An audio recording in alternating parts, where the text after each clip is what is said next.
আসসালামু আলাইকুম, কেমন আছেন বন্ধুরা? আজকে আমি আপনাদের সাথে শেয়ার করব একটি প্রফেশনাল লোগো ডিজাইন টিউটোরিয়াল। আজকে আমরা দেখব কিভাবে আমরা এই ব্রাশ টুলের সাহায্যে এরকম প্রফেশনাল 3D লোগো ডিজাইন করতে পারি অল্প সময়ে।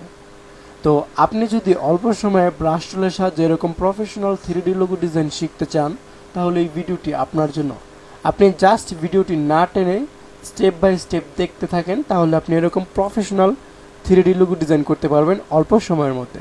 তো আসুন দেখা যাক যে কিভাবে আমরা এই লোগোটি তৈরি করতে পারি। তো লোগোটি ডিজাইন করার আগে আমি ছোট্ট করে একটি কথা বলে নিচ্ছি। আপনি যদি আমাদের এই চ্যানেলে নতুন হয়ে থাকেন, তাহলে প্লিজ নিচে থাকা লাল সাবস্ক্রাইব বাটনে ক্লিক করে আমাদের এই ছোট্ট ফ্যামিলিতে জয়েন হয়ে যাবেন। আর অলরেডি যদি আমাদের চ্যানেলটি সাবস্ক্রাইব করে আমাদের সাথে থেকে থাকেন, তাহলে আপনাকে অসংখ্য অসংখ্য ধন্যবাদ। তো আসুন আর দেরি না করে আমরা দেখে নিই যে এই লোগোটি কীভাবে আমরা তৈরি করতে পারি। তো এই লোগোটিকে তৈরি করার জন্য আমাদেরকে একটি ব্রাশ ক্রিয়েট করতে হবে। তো ব্রাশ ক্রিয়েট করার জন্য আমরা চলে যাব উইন্ডোতে ক্লিক করে আমরা এই যে নিচের ব্রাশ অপশনটি দেখতে পাচ্ছেন, এই অপশনে আমরা ক্লিক করব। ক্লিক করার সাথে সাথে এই যে ব্রাশ এই টুলটি ওপেন হবে। এই যে এখানে নিউ ব্রাশ, এখানে আমরা ক্লিক করব প্লাস আইকনে। ক্লিক করার সাথে সাথে একটি পপ আপ উইন্ডো আসবে। দেন এখান থেকে আমরা উপরে এই ক্যালিগ্রাফিক ব্রাশ এই অপশনটি সিলেক্ট করা থাকবে। দেন আমরা ওকেতে ক্লিক করব। ওকেতে ক্লিক করলে নিউ আর একটি পপ আপ উইন্ডো ওপেন হবে। দেন এখানে আমরা ব্রাশের নাম দিতে পারি। আমরা দেই যে ব্রাশের নাম দিলাম আমি ব্রাশ লোগো। দেন এখান থেকে আমরা যে অ্যাঙ্গেলটা আছে এটাকে আমরা এখান থেকে আমরা 60 ডিগ্রি বেলো বসিয়ে দেব। 60 ডিগ্রি বেলো বসিয়ে দিলাম। দেন এখানে যে হার্ডনেসটা আছে সেটাকে আমি 0 করে দিলাম। আর এখানে ব্রাশের সাইজটা আমি ধরুন 90-এর মতো নিলাম। ওকে, তারপর এখান থেকে ওকেতে ক্লিক করলাম। তো ওকেতে ক্লিক করার পর আমাদের একটি ব্রাশ ক্রিয়েট হয়ে গেছে, এই যে এখানে আপনারা দেখতে পাচ্ছেন। দেন এই ব্রাশটা এখান থেকে সিলেক্ট করে আমরা চলে যাব ব্রাশ টুলে। ব্রাশ টুলটি সিলেক্ট করব। তো ব্রাশ টুলটি সিলেক্ট করার সাথে সাথে দেখতে পাচ্ছেন যে মাউস পয়েন্টারে ব্রাশটি শো করছে। তো এখন যদি আমরা মাউস ড্র্যাগ করি, দেখতে পাবো যে শেপগুলো তৈরি হয়। তো এইভাবে আপনারা মাউস ড্র্যাগ করে শেপটি তৈরি করে নেবেন। আমি একবারে দেওয়ার সাথে সাথে শেপটি তৈরি হয়ে গেছে। আপনারা যদি নতুন ব্রাশ টুল ইউজ করে থাকেন, তাহলে আপনারা 2-3 বার প্র্যাকটিস করবেন। এভাবে 2-3 বার প্র্যাকটিস করার পর দেখবেন যে এরকম শেপ তৈরি করতে পারবেন। ওকে, তো তারপর এটাকে আমরা একটু মডিফাই করব। এটা এখন স্ট্রোকে আছে, আমরা যদি এখানে দেখতে পাচ্ছি এটা স্ট্রোকে আছে। তো এটাকে স্ট্রোক থেকে ফিলে কনভার্ট করার জন্য আমরা চলে যাব অবজেক্ট মেনু বার অপশনে। দেন এখান থেকে আমরা পাথ থেকে আউটলাইন স্ট্রোকে ক্লিক করব, তাহলে এটা ফিলে পরিণত হয়ে যাবে। দেখতে পাচ্ছেন ফিলে পরিণত হয়ে গেছে।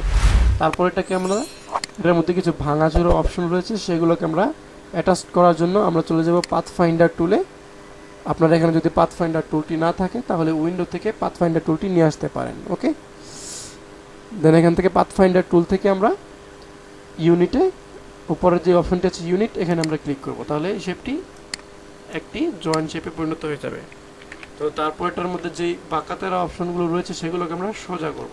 তো সোজা করার জন্য আমরা এটাকে সিলেক্ট করব। সিলেক্ট করে এখান থেকে ডিলিট অ্যাঙ্কর পয়েন্ট টুলটি সিলেক্ট করে নিলাম। সিলেক্ট করে যে অ্যাঙ্কর পয়েন্টগুলো আমাদের প্রয়োজন নেই সেগুলোকে আমরা ডিলিট করে দেবো এখান থেকে।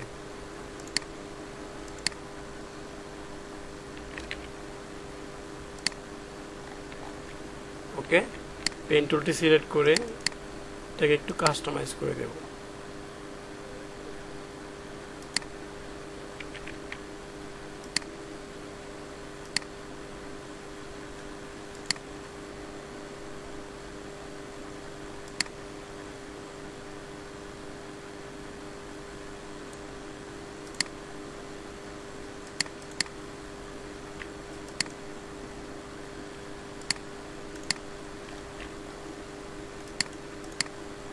ওকে, তারপর আমরা এখান থেকে যেই অপশনগুলো ডিলিট করার প্রয়োজন সেগুলোকে আমরা ডিলিট করে দেব। এখান থেকে ডিলিট অ্যাঙ্কর পয়েন্ট টুলটি আবার সিলেক্ট করলাম।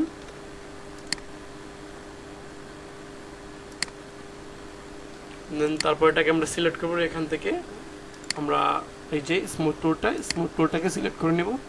সিলেক্ট করে আমরা এটাকে আরও স্মুথ করতে পারবো। ওকে,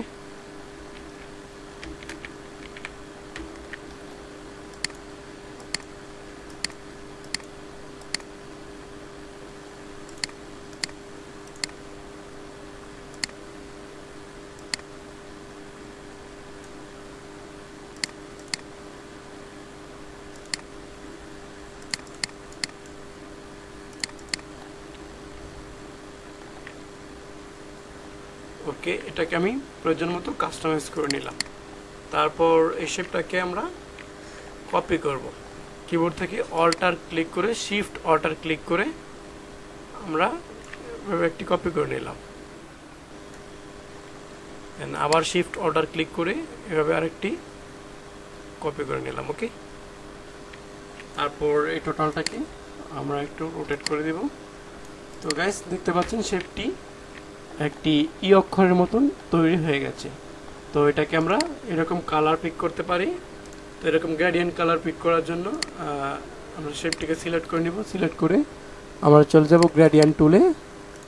দেন গ্রেডিয়েন্ট টুল, এখান থেকে আমরা গ্রেডিয়েন্টটিকে অ্যাপ্লাই করব। তারপর আমরা কালারগুলোকে চেঞ্জ করে দিতে পারবো। এই গোল অপশন গ্রেডিয়েন্ট স্লাইডারে ডাবল ক্লিক করলে কালার প্যালেটটি ওপেন হবে। দেন এখান থেকে আমরা কালারটিকে অ্যাপ্লাই করতে পারবো। আবার এই গ্রেডিয়েন্ট স্লাইডারে ডাবল ক্লিক করে আমরা কালারগুলোকে অ্যাপ্লাই করতে পারবো। ওকে, এভাবে আমরা কালারগুলোকে অ্যাপ্লাই করতে পারবো। তো এইভাবে আপনারা লোগোটিকে তৈরি করতে পারেন, এইভাবে শেপ তৈরি করে। ওকে, দেন এটা আমি এর মতো তৈরি করেছি। দেন আপনারা চাইলে এরকম শেপ তৈরি করে বিভিন্ন অক্ষর তৈরি করতে পারেন। ওকে, দেন এটাকে আপনারা এফ তৈরি করতে পারেন, এফ বানাতে পারেন। এইভাবে রাইট ক্লিক করে ট্রান্সফর্ম থেকে রিফ্লেক্টে ক্লিক করলাম। ওকে,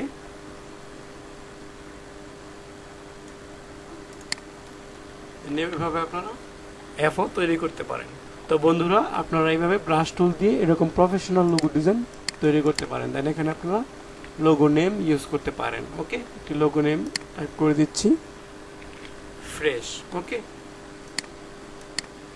ছোট হাতের অক্ষর দিয়ে লিখলাম, তাহলে মানাবে। ওকে, তারপর আমরা এই টেক্সটটাকে একটু ছোট্ট করে দেব। ওকে, তারপর এখানে বসিয়ে দেব। ওকে, দেন এখানে আমি লোগো নেমটা ইউজ করে দিলাম। এটাকে রাইট বাটন ক্লিক করে আমরা অবশ্যই ক্রিয়েট আউটলাইন করে দেব। দেন এটার কালারটা আমি এখান থেকে। তো বন্ধুরা, এভাবে আপনারা ব্রাশ টুলের সাহায্যে প্রফেশনাল লোগো ডিজাইন তৈরি করতে পারেন। তো বন্ধুরা, আজকের টিউটোরিয়ালটি এই পর্যন্তই। ভিডিওটি কেমন লেগেছে তা অবশ্যই কমেন্ট করে জানিয়ে দেবেন। আর ভালো লাগলে একটি লাইক করে আপনার মতো যারা লোগো ডিজাইন শিখতে চায় তাদের কাছে শেয়ার করে দেবেন। তো আজকের মতো এই পর্যন্তই। পরবর্তী টিউটোরিয়াল পর্যন্ত সুস্থ থাকবেন, ভালো থাকবেন। আজকের মতো বিদায় নিচ্ছি। Bye bye.